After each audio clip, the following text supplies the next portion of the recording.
नमस्कार विद्यार्थी मित्रांनो, मी प्राध्यापक मोहन पवार, पवार कोचिंग क्लासेस जालना या यूट्यूब चॅनलवर तुमच्या सर्वांचे मनपूर्वक स्वागत. विद्यार्थी मित्रांनो, आज आपल्याला खरं म्हणजे मागच्या लेक्चरमध्ये आपण प्रॅक्टिस सेट 1.2 संपवला होता. प्रॅक्टिस सेट 1.3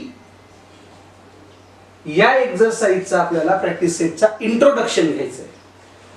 कळत असेल तुम्हाला की प्रॅक्टिस सेट 1.3 चे इंट्रोडक्शन म्हणजे काय. प्रॅक्टिस सेट 1.3 समजण्यासाठी जे पॉइंट्स, जी थीम आहे ती तुम्हाला कळणं पहिली गरजेची आहे. मागच्या लेक्चरमध्ये आपण टाइप ऑफ सेट घेतले होते. किती टाइप घेतले आपण? 5. There are 5 types of set. Number first singleton set, दुसरा empty set, number third finite आणि फोर्थ नंबरचा इन्फिनाइट, फिफ्थ नंबरचा इक्वल सेट्स. असे 5 प्रकारचे आपण सेट घेतले होते. आज आपल्याला 6वा टाइप घ्यायचा आहे, पण त्या अगोदर एक महत्त्वाचं आहे व्हेन डायग्राम. यावर मी बोललो होतो तुम्हाला. रायटिंग मेथड जे आहे त्यातल्या 2 रायटिंग मेथड पाहिल्या आपण, एक लिस्टिंग मेथड आणि एक रूल मेथड. तर यामध्ये अजून एक मेथड आहे व्हेन डायग्राम. लक्ष द्या. आता व्हेन डायग्राम म्हणजे काय? व्हेन डायग्राम याचा अर्थ असा होतो की जेव्हा एलिमेंट्सचं रिप्रेझेंटेशन, आपण माहितीये कर्ली ब्रॅकेट मध्ये एलिमेंट्स लिहितो सेटचे, तर हे रिप्रेझेंटेशन कर्ली ब्रॅकेट मध्ये न करता डायग्रामचा यूज करून आपण करतो, म्हणजे डायग्रामला यूज करतो, बरोबर. तेव्हा आपण त्या रायटिंग मेथडला व्हेन डायग्राम म्हणतो. ठीक आहे. मग डायग्राम कोणकोणत्या वापरतो आपण? स्क्वेअर वापरतो, रेक्टँगल वापरतो, त्यानंतर सर्कल वापरतो. असं कोणती पण एक डायग्राम यूज करू शकता तुम्ही, फिगर यूज करू शकता. त्यामध्ये तुम्हाला एलिमेंट्स लिहायचे आहेत. कळलं? बघा एक्झाम्पल्स देतो तुम्हाला. Let x is equal to in curly bracket. x हा काय? सेट. कशाचा आहे? a e i o u curly bracket enclose. y नावाचा सेट आहे, is equal to in curly bracket. यामध्ये एलिमेंट आहे 0 1 2 3 4 5 curly bracket enclose. z is equal to in curly bracket. यामध्ये elements आहेत, समजा आहे a b c d e f curly bracket enclose. मग x y आणि z हे काय आहेत? Name of sets. आणि हे कर्ली ब्रॅकेट मध्ये जे बाय द कॉमास करून सेपरेट केलेले आहेत हे काय आहेत? These are the elements of that set. तर आपल्याला याला जेव्हा आपण बाय व्हेन डायग्राम, जेव्हा आपण याचं व्हेन डायग्रामनं रिप्रेझेंटेशन देतो, बाय व्हेन डायग्राम. मग व्हेन डायग्रामनं काय करायचं की हा सेट x हा सेट इथं सध्या लिस्टिंग मेथड मध्ये आहे. याला जर व्हेन डायग्राम मध्ये आपल्याला कन्व्हर्ट करायचं असेल तर कोणती पण एक फिगर घ्या. मग कोणती फिगर घ्या? एक तर रेक्टँगल घ्या, ट्रायंगल घ्या किंवा सर्कल घ्या, बरोबर. तर त्या डायग्राम मध्ये ती फिगर काढायची आणि त्यामध्ये हे एलिमेंट लिहायचे आहेत, बरोबर. समजा सपोज आपण काय घेऊया? पहिलं रेक्टँगल घेऊया. समजा रेक्टँगल जर घेतला आपण, एक रेक्टँगल अशी डायग्राम जर घेतली, बरोबर.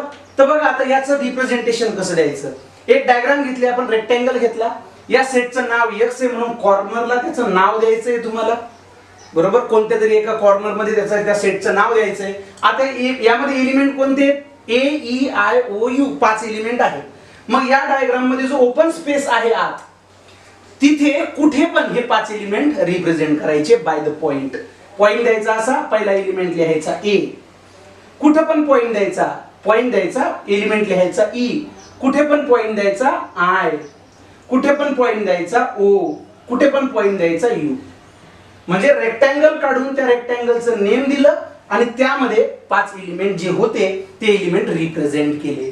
y हा सेट जर आपल्याला घ्यायचा असेल तर समजा आपण ट्रायंगल घेतला. काय घेतलाय? ट्रायंगल घेतला. या ट्रायंगल घेतला म्हणजे फिगर व्हेन डायग्राम मध्ये आपण कोणती डायग्राम यूज केली? तर रेक्टँगल यूज केला. सेटचं नाव y आहे, एका कॉर्नरला y हे नाव देऊन टाका. एलिमेंट्स आहेत 0 1 2 3 4 5. यामध्ये एलिमेंट तुम्ही वापरू शकता पॉइंट देऊन 1 2 3 4 5. अरे 1 2 3 असे कुठे पण देऊ शकता तुम्ही. ओपन स्पेस मध्ये कुठे पण तो एलिमेंट लिहू शकता. ठीक आहे. यानंतर आपल्याला तिसरी जी डायग्राम आहे, तिसरं जे एक्झाम्पल आहे झेड सेट आहे, तो आपल्याला दाखवायचा आहे. तर तुम्ही घेऊ शकता, सर्कल घेऊ शकता, काही अडचण नाही. कळलं? तुम्ही एक सर्कल काढून घ्या. एक सर्कल काढल्यानंतर सर्कल सेटचं नाव झेड आहे, कॉर्नरला सेटचं नाव देऊन टाका. एलिमेंट आहेत A B C D E F, तर तुम्ही ते एलिमेंट आत लिहू शकता A B C D E F. कळलं बाळांनो? म्हणजे याचा अर्थ असा होतो की त्या सेटमध्ये जे एलिमेंट्स आहेत त्या एलिमेंटला जेव्हा तुम्ही डायग्रामनी किंवा एखादा रेक्टँगल, ट्रायंगल, सर्कल यांचा यूज करून त्यामध्ये एलिमेंट लिहिता तेव्हा या रायटिंग मेथडला आपण व्हेन डायग्राम म्हणतो. कळलं बाळांनो? तर व्हेन डायग्राम तुमच्या लक्षात आलं असेल आता व्हेन डायग्राम म्हणजे काय. तर व्हेन डायग्राम अशा पद्धतीने रिप्रेझेंटेशन करतात. पण बाळांनो अजून एक गोष्ट लक्षात घ्या, व्हेन डायग्रामला लिमिटेशन्स आहेत. का? कारण लिमिटेड एलिमेंट्स जर असतील तर आपल्याला हे शक्य आहे, पण एलिमेंट जर खूप जास्त असले, इथं किती एलिमेंट होते 5, इथे किती होते 6, इथे किती होते 6, तर असे छोटे एलिमेंट्स आपल्याला त्या डायग्राम मध्ये दाखवणं सोपे जातात. पण विचार करा एक्स या एलिमेंट जर समजा वाय या सेटमध्ये जर 100 एलिमेंट्स असते तर तुम्ही कसे दाखवले असते, ते किती दाखवले असते, तर ते थोडंसं अवघड होऊन जातं. त्यामुळे शॉर्ट एक्झाम्पल्सला आपल्याला व्हेन डायग्राम यूज करता येते. अदरवाईज जास्त एलिमेंट्स असतील तर व्हेन डायग्राम यूज करता येत नाही. कळालं व्हेन डायग्राम? आता आपण सेटचे 5 टाईप ऑलरेडी बघितलेले आहेत, तर आपण 6व्या टाईप कडे जातोय ज्याचं नाव आहे सबसेट. याला मराठीमधून उपसंच म्हणतात. काय म्हणतात बाळांनो? उपसंच. बरोबर. आता सबसेट म्हणजे काय मी डेफिनेशन तुम्हाला नंतर समजावून सांगतो, पहिलं एक्झाम्पल सांगतो म्हणजे पटकन लक्षात येईल तुमच्या. समजा एक्झाम्पल घेऊया आपण. बरोबर. समजा ए हा सेट आहे is equal to in curly bracket 1 2 3 4 dash dash dash 10 curly bracket enclose, आणि बी नावाचा सेट आहे curly bracket 5 6 7 8 curly bracket enclose. कळलं बाळांनो? तर इथं लक्षात घ्या ए आणि बी हे 2 सेट आहेत. बरोबर. मग आता ए आणि बी या 2 सेट मध्ये काय झालं, इथं 1 पासून तर 10 पर्यंत 10 एलिमेंट्स आहेत आणि इथं 5 6 7 8 4 एलिमेंट आहेत. लक्ष द्या. आता सबसेट म्हणजे काय आणि कोण कुणाचा सबसेट आहे हे कन्सेप्ट व्यवस्थित लक्षात घ्या, कारण बऱ्याच वेळेस आता पुढचे जे 2-3 सेट येणार आहेत ते थोडेसे कन्फ्यूज करणारे आहेत. तर कन्फ्यूज न होता त्याचा कन्सेप्ट व्यवस्थित 100% समजावून घ्या म्हणजे तुमच्या ते लक्षात येईल. आता माझा सोपा प्रश्न आहे तुम्हाला डेफिनेशन कळण्यासाठी. मला सांगा ए चे सगळे एलिमेंट बी मध्ये आहेत का बी चे सगळे एलिमेंट ए मध्ये आहेत? अर्थातच बी चे सगळे एलिमेंट ए मध्ये आहेत. बघा 5 सेट ए मध्ये आहे, 6 सेट ए मध्ये आहे, 7 सेट ए मध्ये आहे, 8 आहे. पण ए चे सगळे एलिमेंट बी मध्ये आहेत का? नाहीत. आणि बाळांनो जर ए चे सगळे एलिमेंट बी मध्ये आणि बी चे सगळे एलिमेंट ए मध्ये जर असते तर हा इक्वल सेट झाला असता, एक्झॅक्टली सेम एलिमेंट जर आले असते तर. पण इथे काय झालं या कंडिशन मध्ये, ए चे सगळे एलिमेंट बी मध्ये आले नाही, पण बी या सेटचे सगळे एलिमेंट ए मध्ये आले. याचा अर्थ काय? याचा अर्थ काय? बी हा ए चा सबसेट आहे. कोण कुणाचा आहे? ज्याचे एलिमेंट पूर्ण एलिमेंट ज्यामध्ये येतात, मग ज्याचे येतात तो सबसेट आहे. तर कुणाचा? ज्याच्यात येतात त्याचा. आलं लक्षात? म्हणजे याचा अर्थ असा होतो all elements of set B. बरोबर. All elements of set B are elements of set A. बरोबर आहे. बी चे सगळे एलिमेंट हे कशामध्ये आहेत? म्हणजे याचा अर्थ बी इज अ सबसेट, म्हणजे बी हा सबसेट आहे कुणाचा? Of set A. म्हणजे बी हा ए चा सबसेट आहे. B is subset of set A. याचा अर्थ याला चिन्हामध्ये कसं लिहायचं? बी असं सिम्बॉल घ्यायचा सी सारखा, त्याच्या खाली आडवी लाईन मारायची तुम्हाला. बी सबसेट ऑफ ई, याला सिम्बॉलिकली असं लिहायचं. आलं लक्षात सगळ्यांच्या? तर आता लक्षात घ्या डेफिनेशन तुम्हाला आता आरामशीर लक्षात येऊन जाईल. पहिली अगोदर जर डेफिनेशन घेतली असती तर कदाचित समजण्यासाठी थोडा प्रॉब्लेम झाला असता. डेफिनेशन बघूया. If A and B are 2 sets, A आणि बी हे 2 असे सेट आहेत such that every element of set B, B मधला प्रत्येक element is an element of set A. हा जर कशामध्ये असेल? सेट ए मध्ये. म्हणजे बी मधला प्रत्येक एलिमेंट हा जर सेट ए मध्ये असेल, then set B is called subset of set A, तेव्हा बी ला ए चा सबसेट म्हणतात. आलं लक्षात सगळ्यांच्या? बघा, every element of set B, B चा प्रत्येक element is an element of set A, A मध्ये असेल तर कुणाला? बी ला. Then B is subset of set A, तर बी ला ए चा सबसेट म्हणतात. सिंबॉलिकली कसं लिहिणार याला? बी सबसेट ऑफ ए, ह्या झाला सिंबॉलिकली रिप्रेझेंटेशन. एक्झाम्पल तुमच्या समोर आहे. आता 4 महत्वाच्या गोष्टी मी तुम्हाला समजून सांगतो, लक्षात घ्या. पहिला, empty set. Empty set is subset of युनिसेट. म्हणजे काय? और रिक्त संच म्हणजे रिकामा, मग त्याच्यात एलिमेंटच नसतात, म्हणजे दुसऱ्या कोणत्याही सेटचा, नॉन एम्प्टी सेटचा तो काय असतो? बरोबर. म्हणजे every empty set is a subset of every non empty set. बरोबर. दुसरा पार्ट, दुसरा रिमार्क. माझं म्हणणं आहे की ए हा जर बी चा सबसेट असेल आणि बी हा जर ए चा सबसेट असेल, काय म्हणजे A subset of B and B subset of A. बरोबर. याचा मिनिंग काय होतं? ए सबसेट ऑफ बी म्हणजे काय? ए चे सगळे एलिमेंट बी मध्ये आहेत आणि हा काय म्हणतो? बी चे सगळे एलिमेंट ए मध्ये आहेत. याचा अर्थ काय? ए चे सगळे एलिमेंट बी मध्ये आहेत आणि बी चे सगळे एलिमेंट ए मध्ये आहेत. याचा अर्थ काय? Then A is equal to B, 100% A आणि बी हे इक्वल सेट आहेत. Is that clear?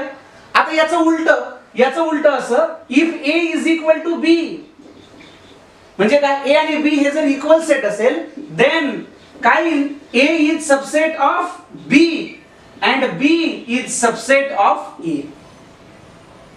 कळालं? तर अशा पद्धतीने हे झाले सबसेट. कळालं सगळ्यांना सबसेटचे रिमार्क्स? तर हे काही रिमार्क्स होते, हे तुमच्या लक्षात आले असेल. पहिला, every empty set is subset. Every empty set is subset of every non empty set. कोणत्याही नॉन एम्प्टी सेटचा तो सबसेट असतो. जर ए हा बी चा सबसेट आहे आणि बी हा ए चा सबसेट आहे, याचा अर्थ ए इज इक्वल टू बी, याचा अर्थ ते इक्वल सेट आहे. जर ए आणि बी हे जर इक्वल सेट असतील, याचा अर्थ ए हा बी चा आणि बी हा ए चा सबसेट आहे. कळालं सगळ्यांना? पुढच्या टाइप कडे वळू. सेटचे 6 टाइप आतापर्यंत आपण बघितले. 7 नंबरचा टाइप आहे युनिव्हर्सल सेट. युनिव्हर्सल सेट याला मराठीमधून आपण विश्वसंच म्हणतो. विश्वसंच म्हणजे काय? बरोबर. पुन्हा डेफिनेशन नंतर, पहिले एक्झाम्पल, कारण एक्झाम्पल कळाले ना की डेफिनेशन कळायला लागते. डेफिनेशन अगोदर जर घेतली ना की कळणार नाही तुम्हाला की आपण काय घेतोय, म्हणजे कळणार नाही, मीन्स थोडंसं कठीण जाईल तुम्हाला ते समजून घ्यायला. सोपं करून सांगतो. एक्झाम्पल बघूया आपण एक. ठीक आहे. एक्झाम्पल असं आहे, U is equal to in curly bracket 0, 1, 2, 3, 4, dash dash, 10 curly bracket enclosed. U नावाचा एक सेट घेतला मी. त्यानंतर ए नावाचा एक सेट घेतला, त्यामध्ये एलिमेंट आहेत 1, 3, 5, 7, 9 कर्ली ब्रॅकेट इन्क्लोज्ड. बी हा सेट घेतला, यामध्ये एलिमेंट आहे 0, 2, 4, 6, 8, 10. मी यामध्ये सी हा सेट घेतला, यामध्ये एलिमेंट घेतले 0, 5, 10. डी हा सेट घेतला, यामध्ये मी एलिमेंट घेतले 5, 6, 9 कर्ली ब्रॅकेट इन्क्लोज्ड. ई नावाचा एक सेट घेतला, जो आहे इन कर्ली ब्रॅकेट, एलिमेंट आहेत 1, 2, 3, 5, 7 कर्ली ब्रॅकेट इन्क्लोज्ड. लक्ष द्या नीट. मी यू नावाचा हा सेट घेतला. यू नावाचा सेट काय मध्ये एलिमेंट बघा किती आले, 0 to 10, A B C D E हे सेट घेतले. बरोबर. मला सांगा, एक ऑब्झर्वेशन कळतंय का तुम्हाला? बघा, ए या सेटचे सगळे एलिमेंट कशामध्ये आहेत? यू मध्ये. राईट. बघा ना, 1, 3, 5, 7, 9 हे सगळे एलिमेंट कशामध्ये? यू मध्ये. म्हणजे ए चे सगळे एलिमेंट यू मध्ये आहेत. बी मध्ये बघा 0, 2, 4, 6, 8, 10 हे सगळे एलिमेंट यू मध्ये आहेत. सी सेट बघा 0, 5, 10 हे सगळे एलिमेंट यू मध्ये आहेत. डी 5, 6, 9 हे सगळे एलिमेंट यू मध्ये आहेत. ई 1, 3, 5, 7 5 7 हे सगळे एलिमेंट यू मध्ये आहेत. याचा अर्थ या कंडिशन मध्ये यू हा सगळ्यांचा बॉस आहे, याच्या अंडर मध्ये सगळं आहे. म्हणजे याचा अर्थ असा होतो की सगळं काही एवढे जे सेट आहेत या सगळ्यांमध्ये या A B C D E या सगळ्या सेटचा यू हा बाप आहे. बरोबर आहे? म्हणजे या सगळ्या सेटचा म्हणजे काय, ए चे पण सगळे एलिमेंट यू मध्ये, बी चे पण सगळे एलिमेंट यू मध्ये, सी चे पण सगळे एलिमेंट यू मध्ये, डी चे पण सगळे एलिमेंट यू मध्ये, ई चे पण सगळे एलिमेंट यू मध्ये. हे सगळे एलिमेंट जे आहेत याचा अर्थ काय होतो, सिम्बॉलिकली आपण आता समजून घेतलो. बघा ना, A is a subset of U. हो, A is subset of U म्हणजे काय, ए चे सगळे एलिमेंट यू मध्ये आहेत. असं म्हणता येईल का, बी इज सबसेट ऑफ यू, बी चे पण सगळे एलिमेंट यू मध्ये आहेत. C is a subset of U, C चे पण सगळे एलिमेंट U मध्ये आहेत. D is a subset of U, D चे पण सगळे एलिमेंट U मध्ये आहेत. आणि E is subset of U. बरोबर आहे? मग या सगळ्यांचे एलिमेंट U मध्ये आहेत, म्हणजे सगळ्या सेटच्या मानाने U हा सगळ्यांचा बाप आहे. म्हणजे याचा अर्थ काय, या सगळ्यांच्या मानाने या सगळ्यांचं विश्व हे U मध्ये आलेलं आहे, म्हणून U हा विश्वसंच आहे. म्हणजे U is called universal set. लक्षात येते सगळ्यांच्या. तर अजून काय आता याच्यापेक्षा सोपं करून नाही सांगू शकत आपण व्हिडिओ लेक्चर मध्ये. ठीक आहे, तर या पद्धतीनं म्हणजे या सगळ्या सेटच्या मानाने यू हा सगळ्यांचा बाप आहे, या सगळ्यांचं विश्व यू मध्ये आहे, म्हणून यू हा युनिव्हर्सल सेट आहे. कळलं सगळ्यांना? म्हणजे याचा अर्थ आपण ज्या कंडिशन्स मध्ये, ज्या एक्झाम्पल्स मध्ये जे काही जितके काही सेट पाहतो त्या सेट मध्ये पाहायचं की त्या सगळ्या सेटचा बाप कोण आहे. त्या सगळ्या सेटचा बाप कोणी म्हणजे या सगळ्या सेटचे एलिमेंट असा कोणता सेट आहे की सगळ्यांची एलिमेंट त्यामध्ये आहेत, तो युनिव्हर्सल सेट आहे. कळतंय? बघा बाळांनो, डेफिनेशन बघा आता लक्षात येईल तुमच्या. A suitably chosen non empty set. काय, एक असा नॉन एम्प्टी म्हणजे काय, रिकामा नसणारा कोणता पण असा एक सेट निवडा, असा एक निवडायचा आहे. A suitably chosen non empty set of which all the sets under the consideration. असा सेट की बाकीचे जे काही सेट्स आहेत ते under the consideration are the subset of that set. म्हणजे बाकीचे सगळे सबसेट असले पाहिजे त्या सेटचे ज्याला तुम्ही कन्सिडर केलाय.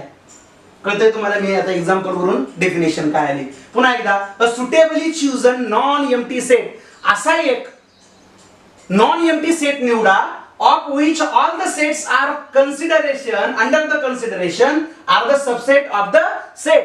म्हणजे बाकीचे जे सेट आहेत त्या सगळ्यांचे एलिमेंट त्यात असले पाहिजे, म्हणजे बाकीचे सगळे एलिमेंट त्या सेटचे सबसेट असले पाहिजे. तर is called the universal set. बरोबर आहे? तर त्या सेटला आपण subset of that set is called the universal set. तेव्हा त्या सेटला आपण युनिव्हर्सल सेट असे म्हणतो. बरोबर? बघा, मी तुम्हाला मागच्या लेक्चरमध्ये काही पर्टिक्युलर सेट सांगितले होते. नॅचरल नंबरचा सेट आपण n या अक्षराने दर्शवतो, म्हणजे n सेटचं नाव देताना आपण n देतो. बरोबर ना? मग n हे नाव देतो.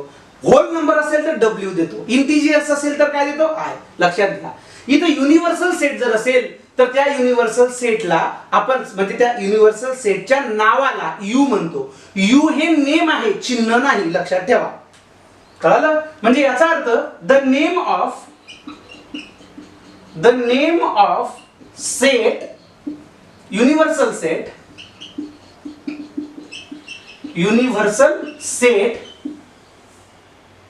generally denoted by u. बरोबर आहे? द नेम बर का, सिम्बॉल नाही. The name of the universal set generally म्हणजे काय, देतातच असं नाही.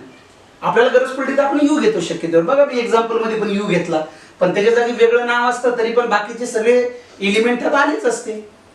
जनरली यू वापरतो. यू नंतर काही वेगळं वापरता आलं तर वापरू शकतो, काही अडचण नाही त्याला. Is that clear? तर हा झाला यू म्हणजे युनिव्हर्सल सेट, आणि तो कसा असतो ते तुमच्या लक्षात आलं असेल. Is that clear? चला, पुढच्या 8व्या नंबरचा जो सेट आहे, 8 number type number 8, complement of a set. Definitions पण आहे, पण मी तुम्हाला पहिले एक्झाम्पल समजून सांगतो. ठीक आहे? मी एक्झाम्पल असं समजून सांगतो तुम्हाला. एक्झाम्पल बघून घ्या. Example u is equal to in curly bracket example तेच घेऊ 0 1 2 3 4 5 6 7 8 9 10. यामध्ये a नावाचा एक मी सेट घेतो, वाटल्यास एलिमेंट तेच घेऊ 1 3 5 7 9 1 3 5 7 9 कर्ली ब्रॅकेट इन्क्लोज्ड. बघा पुन्हा वाटल्यास मी बी घेतो, एखादा वेगळा घेतो, वाटल्यास कोणते पण घेतो 5 6 आणि 7 बस तीनच एलिमेंट घेतो. बरोबर आहे. मला सांगा या दोघांच्याही मानाने u हा यांचा बाप आहे, कारण a चे पण सगळे एलिमेंट u मध्ये आहेत आणि b चे पण सगळे एलिमेंट u मध्ये आहेत. बरोबर. मग a चे पण सगळे एलिमेंट u मध्ये आहेत आणि b चे पण सगळे एलिमेंट u मध्ये आहेत. याचा अर्थ u हा काय आहे, युनिव्हर्सल सेट झालंय आपलं. बरोबर. बघा किती सुंदर चेन आहे. सबसेट कळाला तर युनिव्हर्सल कळतो आणि युनिव्हर्सल कळाला तर कॉम्प्लिमेंट कळतो. लक्षात आलं, तुमच्या लक्षात आलं असेल सरांनी डायरेक्ट युनिव्हर्सल सेट घेतला. लक्षात घ्या कॉम्प्लिमेंट ऑफ अ सेटचा सरळ संबंध युनिव्हर्सल बरोबर आहे, कारण युनिव्हर्सल नाही आला तर आपल्याला कॉम्प्लिमेंट ऑफ द सेटचा कन्सेप्टच मांडता येत नाही. म्हणजे कॉम्प्लिमेंट ऑफ सेटचा जो बेस आहे तो आहे युनिव्हर्सल सेट. डेफिनेशन मध्ये येईल तसंच सांगतो मी पुढे तुम्हाला. बरोबर. मग आता काय करायचंय आपल्याला, मला सांगा असं म्हणता येईल का a is subset of u? हो, a चे सगळे एलिमेंट u मध्ये आहेत. b is subset of u? हो, b चे सगळे एलिमेंट u मध्ये आहेत. It means what, u is a universal set. u हा युनिव्हर्सल सेट आहे. आता मुद्दा महत्वाचा हा आहे की a या सेटचा आपल्याला कॉम्प्लिमेंट घ्यायचा आहे. तर a या सेटचा complement denoted by a dash, म्हणजे ज्या सेटचा कॉम्प्लिमेंट घ्यायचा त्याच्या डोक्यावर डॅश द्यायचा किंवा त्याच्या डोक्यावर असा स्मॉल c लिहायचा. Both are same. डॅश म्हणजेच कॉम्प्लिमेंट, c म्हणजेच कॉम्प्लिमेंट. आपण डॅश दिला, ए कॉम्प्लिमेंट, याला रीड काय करायचं, ए कॉम्प्लिमेंट. मी पुढे लिहून देतो तुम्हाला व्यवस्थित. मग ए कॉम्प्लिमेंट, आता ए कॉम्प्लिमेंट म्हणजे काय बघा. हा कॉम्प्लिमेंट कुणाचा आहे, लक्ष देऊन ऐकायचंय. हा कॉम्प्लिमेंट कुणाचा आहे, ए चा. मग ज्याचा आहे त्याच्यामध्ये एलिमेंट कोणते आहेत 1 3 5 7 9. बरोबर. मग ए चा कॉम्प्लिमेंट, तर ए मध्ये कोणते एलिमेंट आहेत 1 3 5 7 9. लक्ष द्या नीट. हे सगळे सोडून युनिव्हर्सल मधले सगळे उचलायचे. रिपीट. ए मध्ये कोणते एलिमेंट आहेत 1 3 5 7 9. हे एलिमेंट सोडून युनिव्हर्सल मधले जे उरले त्या सगळ्यांना उचलायचं आणि टाकायचे इथे. मग काय होईल, कॉम्प्लिमेंट तयार. याचा अर्थ असा होतो की बघा 1 3 5 7 9 हे एवढे एलिमेंट यातले सोडून टाकले तर काय काय उरले 0 2 4 6 8 आणि 10 कर्ली ब्रॅकेट इन्क्लूड. झाला कॉम्प्लिमेंट तयार. कळतंय का काही. म्हणजे ज्याचा कॉम्प्लिमेंट घ्यायचा, कोणाचा कॉम्प्लिमेंट घेतला तुम्ही याचा, ज्याचा कॉम्प्लिमेंट घ्यायचा त्याचं काय करायचं, त्या सेट मध्ये जे एलिमेंट आहेत ते सोडून युनिव्हर्सल मधले उचलून घ्यायचे. कळलं सगळ्यांना. आता पहा पुन्हा एकदा बी कॉम्प्लिमेंट, समजा बी चा कॉम्प्लिमेंट घ्यायचा. आता बी मध्ये कोणते एलिमेंट आहेत 5 6 आणि 7. मग याचा कॉम्प्लिमेंट घ्यायचा म्हणजे काय 5 6 आणि 7 सोडून यू मधले सगळे घेऊन टाकायचे. मग कोण कोण येईल 0 1 2 3 4 8 9 आणि 10 कर्ली ब्रॅकेट इन्क्लोज्ड. बघा युनिव्हर्सल मध्ये सगळे घेऊन टाकले. कळतंय बाळांनो. आता डेफिनेशन बघा. एक्झाम्पल कळालं असेल असं गृहीत धरू. डेफिनेशन बघा. Let U be the universal set. मी पहिलं सांगितलं तुम्हाला कॉम्प्लिमेंट आला म्हणजे युनिव्हर्सलची सरळ संबंध येतो तसा. समजा यू हा युनिव्हर्सल सेट आहे. If A is a subset of you. आता युनिव्हर्सल असल्यामुळे ए चे सगळे एलिमेंट यू मध्ये असणारच. सिम्बॉलिकली आपण याला असं लिहिणार A is subset of U, म्हणजे ए चे सगळे एलिमेंट यू मध्ये आहेत. Then the set of all elements of U म्हणजे काय, the set of all elements of U म्हणजे यू मधले सगळे एलिमेंट, अजून सगळे नाही अजून वेळ आहे पुढे. The elements, the set of all elements of you which are not contained. You मधले सगळे पण कोणते, जे which are not contained in the set A, जे A मध्ये नाहीत. म्हणजे याचा अर्थ काय, A मध्ये जे होते ते सोडून उचलायचे बाकीचे. बरोबर. Elements of you which are not contained in the set A, जे सेट A मध्ये नाहीत is called complement of the set. बघा तुमच्या लक्षात आलं असेल. बरोबर. A मधले जे एलिमेंट होते हे सोडून यू मधले सगळे घेऊन टाकले. अरे डेफिनेशन लक्षात. अगोदर जर डेफिनेशन समजा अगोदर जर डेफिनेशन सांगितली असती तर तुम्हाला थोडा समजून घ्यायला प्रॉब्लेम आला असता. त्यामुळे हे आजचे तीनही टाईप मध्ये मी काय केलं, पहिलं एक्झाम्पल समजावून सांगितलं, मग डेफिनेशन समजून सांगितलं, म्हणजे त्याच्या शब्दांचा अर्थ तुमच्या लक्षात आला असेल. बाळांनो, या डेफिनेशन्स तुम्हाला पाठ करायचे आहेत तुमच्या, कारण पेपरमध्ये 9वीच्या पेपरमध्ये तुम्हाला डेफिनेशन्स विथ एक्झाम्पल असं विचारला जातो क्वेश्चन. त्यामुळे डेफिनेशन्स तुम्हाला माहीत असायला पाहिजे, त्यामुळे त्या ॲज इट इज तुम्हाला रीड कराव्या लागतील. Is that clear? पुढचा जो आहे, जो कॉम्प्लिमेंट आहे, आता ए चा कॉम्प्लिमेंट आहे, इट इज डिनोटेड बाय. मग ए चा कॉम्प्लिमेंट आहे तर तो डिनोटेड बाय ए कॉम्प्लिमेंट, ए च्या डोक्यावर डॅश, और याला असं सुद्धा लिहितात, ए च्या डोक्यावर सी. कळालं? याला रीड करायचं ए कॉम्प्लिमेंट, ए कॉम्प्लिमेंट. कळालं बाळांनो? तर अशा पद्धतीने हे आपण आज टाइप ऑफ सेट म्हणजे इंट्रोडक्शन, तुम्हाला कळालं असेल आपण कशासाठी एवढं वर्क करतोय, तर इंट्रोडक्शन घेतलंय आपण प्रॅक्टिस सेट 1.3 चं. कळालं बाळांनो? व्यवस्थित अभ्यास करायचा आहे तुम्हाला, सगळे टाईप एका ठिकाणी आणि नोटबुक कंप्लीट करायचे आहेत. नुसता व्हिडिओ बघू नका. पहिल्यांदा व्हिडिओ पूर्णपणे शांतपणे ऐका, त्यानंतर पुन्हा पहिल्यापासून व्हिडिओ लावा आणि व्हिडिओ पहिल्यापासून लावून नंतर नोटबुक कंप्लीट करणं सुरू करा. तुम्हाला कळालं असेल की असं टायटल द्यायचं, मग डेफिनेशन घ्यायची, मग काही रिमार्क्स असतील तर ते लिहायचे, मग त्याचे एक्झाम्पल लिहायचं, असं सुंदर तुम्हाला वह्या कंप्लीट करायच्या आहेत. बरोबर आहे? स्वतःची काळजी घ्या, अभ्यासाकडे लक्ष द्या. नमस्कार.